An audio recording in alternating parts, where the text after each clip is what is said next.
Captain மட்டும் இந்நேரம் நல்லா இருந்திருந்தால் என்ற கனத்த வாக்கியங்களை இறுதி ஊர்வலத்திலும் கேட்க முடிந்தது. அந்த அளவுக்கு கேப்டனுக்கு என்ன ஆனது என்பதுதான் பலருக்கும் எழும் கேள்வியாக மாறியுள்ளது. கேப்டன் விஜயகாந்த் அளவுக்கு உடலை கட்டுக்கோப்பாக வைத்துக் கொண்டவர்கள் யாரும் இல்லை.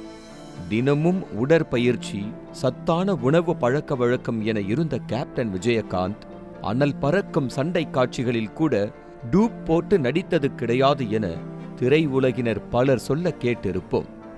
இப்படி மலை போல இருந்த விஜயகாந்தின் மரணத்திற்கு அவரது சிறுநீரக பாதிப்புதான் முக்கிய காரணம். 2014ஆம் ஆண்டு கேப்டன் விஜயகாந்திற்கு உடல்நலக்குறைவு ஏற்பட்ட போது சிறுநீரகத்தில் பிரச்சனை இருப்பதை கண்டுபிடித்தனர் மருத்துவர்கள். அதற்கு பிறகு அவ்வப்போது டயாலிசிஸ் சிகிச்சை எடுத்து வந்த கேப்டன் விஜயகாந்த் சிறுநீரக மாற்று அறுவை சிகிச்சைக்காக வெளிநாடு சென்றார். அமெரிக்கா, சிங்கப்பூர் என மாறி மாறி கேப்டன் சிகிச்சைக்கு செல்ல வேண்டிய நிலை ஏற்பட்டது. உடல்நலக் குறைவால் அவரது அரசியல் செயல்பாடுகள் படிப்படியாக குறையத் தொடங்கின. 2019ஆம் ஆண்டு கேப்டன் விஜயகாந்துக்கு சிறுநீரக மாற்று அறுவை சிகிச்சை மேற்கொள்ளப்பட்டது. விதி விளையாடிய விளையாட்டோ என்னவோ, சிறுநீரக அறுவை சிகிச்சையை உடல் ஏற்றுக்கொண்டு குணமடைவதற்குள் நீரிழிவு நோய், தைராய்டு பாதிப்பு போன்ற உடல் உபாதைகளும் வந்தன. தைராய்டு பாதிப்பு வாட்டி வதைத்து கேப்டனின் கம்பீர பேச்சுக்கு முட்டுக்கட்டை போட்டது.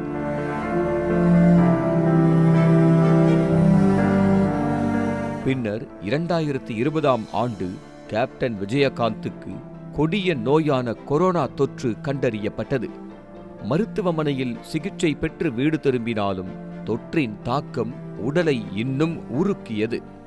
நடக்க முடியாமல், பேச முடியாமல் முடங்கிய கேப்டனுக்கு 2022ஆம் ஆண்டு ஜூலை மாதம் நீரிழிவு பிரச்சனை காரணமாக வலது காலில் விரல்கள் அகற்றப்பட்டது ரசிகர்களுக்கும் தொண்டர்களுக்கும் பேரிடியாக மாறியது.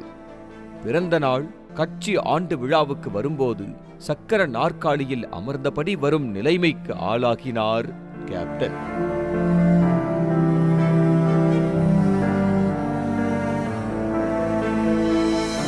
வீட்டிலேயே ஓய்வெடுத்து வந்த விஜயகாந்துக்கு சளி, காய்ச்சல், இருமல் தொந்தரவும் வரவே கடந்த நவம்பர் 18ஆம் தேதி மியாட் மருத்துவமனையில் அனுமதிக்கப்பட்டார்.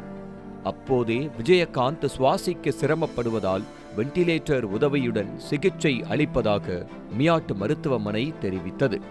தீவிர சிகிச்சை பிரிவில் 23 நாட்கள் சிகிச்சைக்கு பிறகு வீடு திரும்பிய விஜயகாந்துக்கு மீண்டும் உடல்நல பாதிப்பு ஏற்பட்ட நிலையில் சிகிச்சை பலனின்றி காலமானார்.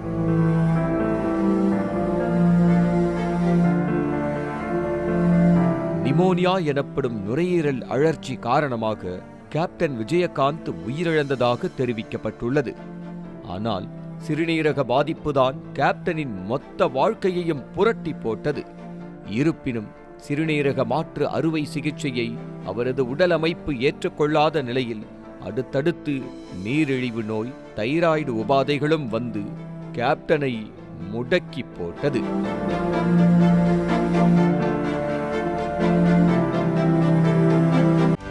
செய்திகளை உடனுக்குடனும் துல்லியமாகவும் தெரிந்து கொள்ள சப்ஸ்கிரைப் பண்ணுங்க.